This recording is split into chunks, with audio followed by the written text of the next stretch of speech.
गुरुग्राम में 35 वर्षीय युवक की मौत का मामला सामने आया है। हत्या का आरोप और किसी पर नहीं बल्कि पत्नी और पत्नी के परिजनों पर लगा है, जिस पर गुरुग्राम पुलिस ने हत्या की धाराओं के तहत मुकदमा दर्ज कर आरोपियों को हिरासत में लेकर पूछताछ शुरू कर दी है।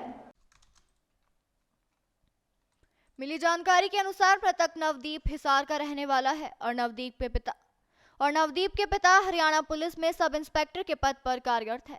नवदीप अपने परिवार के साथ पिछले कई सालों से गुरुग्राम के अशोक विहार फेज 2 में रह रहा था। मृतक नवदीप गुरुग्राम की एक सॉफ्टवेयर कंपनी में काम करता था, लेकिन जब कल नवदीप ने अपने परिजनों का फोन नहीं उठाया तो परिजनों ने गुरुग्राम पुलिस को इसकी सूचना दी और गुरुग्राम पुलिस मौके पर पहुंची तो नवदीप वहां मृत अवस्था में पाया गया। वहीं नवदीप के पिता ने पुलिस को शिकायत देकर बताया कि नवदीप और उसकी पत्नी के बीच काफी झगड़ा होता था। कई बार पत्नी घर छोड़कर भी चली जाती थी। वहीं पिता ने आरोप लगाया है कि नवदीप की हत्या उसकी पत्नी ने अपने परिजनों के साथ मिलकर की है, जिस पर गुरुग्राम पुलिस ने हत्या की धाराओं के तहत मुकदमा दर्ज किया और आरोपियों को हिरासत में लेकर पूछताछ शुरू की। इसमें कल दिनांक 21 जनवरी 2025 को गुरुग्राम पुलिस को एक व्यक्ति द्वारा सूचित किया गया था कि उसका लड़का जो अशोक विहार फेज 2 में एक मकान में रहता है अपने परिवार के सहित, तो वो फोन नहीं उठा रहा है, जिसके ऊपर गुरुग्राम पुलिस स्पॉट पर पहुंची तथा इसी दौरान जो फोन करने वाले व्यक्ति था उसका भी एक रिश्तेदार स्पॉट पर पहुंच गया था। तो गुरुग्राम पुलिस द्वारा और साथ में जो व्यक्ति था उसके द्वारा जाकर के देखा गया तो पाया गया कि एक व्यक्ति कमरे के अंदर मृत अवस्था में पड़ा हुआ था, जिसके गले में कुछ कपड़ा भी बंधा हुआ था।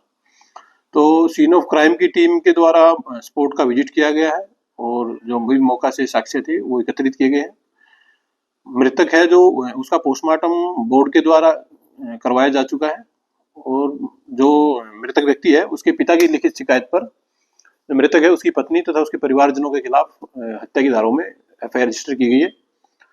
एफआईआर के आधार पर जो जिन के ऊपर मृतक के परिवारजनों के द्वारा शक जाहिर किया गया था उन सभी व्यक्तियों को मृतक उसकी पत्नी के सहित हिरासत में ले लिया गया। पूछताछ की जा रही है और जैसे जैसे इन्वेस्टिगेशन में जो भी फैक्ट सामने आएंगे उसके अकॉर्डिंग पुलिस अपनी कार्रवाई जारी रखेगी। मृतक है हिसार के गांव का रहने वाला है तथा करीब 35 वर्ष उसकी उम्र है। मृतक एक निजी कंपनी में नौकरी करता है और अपने परिवार तथा अपनी पत्नी तथा अपनी बेटी के साथ यहाँ मकान में अशोक विहार फेज 2 में रह रहा था।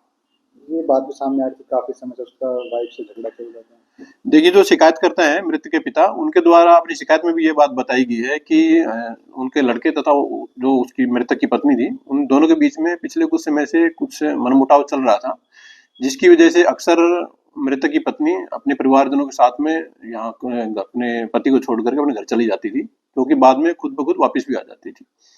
तो पुलिस हर एंगल को ध्यान में रखते हुए जांच कर रही है अभी, क्योंकि जांच प्राथमिक स्टेज पर है, कुछ भी कहना जल्दबाजी होगा। तो फैक्ट जैसे जैसे इन्वेस्टिगेशन में सामने आएंगे उसके अकॉर्डिंग पुलिस अपनी कार्रवाई जारी रखेगी। अभी जो इन्वेस्टिगेशन है बिल्कुल ही प्राथमिक स्टेज पर है, तो स्पॉट से सीन ऑफ क्राइम की टीम के द्वारा विजिट करके भी जो भी साक्ष्य वहां पाए गए हैं उनको उठाया गया है और इसके अलावा फिंगरप्रिंट की टीम के द्वारा भी मौका का विजिट किया गया है। तो जिसकी भी उपस्थिति घटनास्थल पर होगी सभी को पूछताछ के लिए बुलाया जाएगा और जो भी जांच में सामने आएगा उसके अकॉर्डिंग कार्रवाई की जाएगी। तो पत्नी के अलावा और किसी के खिलाफ मामला दर्ज किया गया? इसमें शिकायतकर्ता द्वारा दी गई शिकायत के आधार पर जो मृतक है उसकी पत्नी, उसके परिवारजनों के खिलाफ ही एफआईआर रजिस्टर की गई है और जिन लोगों के ऊपर उनके द्वारा शक जाहिर किया गया था उसके परिवार में, उन लगभग 3 व्यक्तियों को अभी तक हिरासत में लिया गया है पत्नी सहित, तो उनसे भी पूछताछ की जा रही है।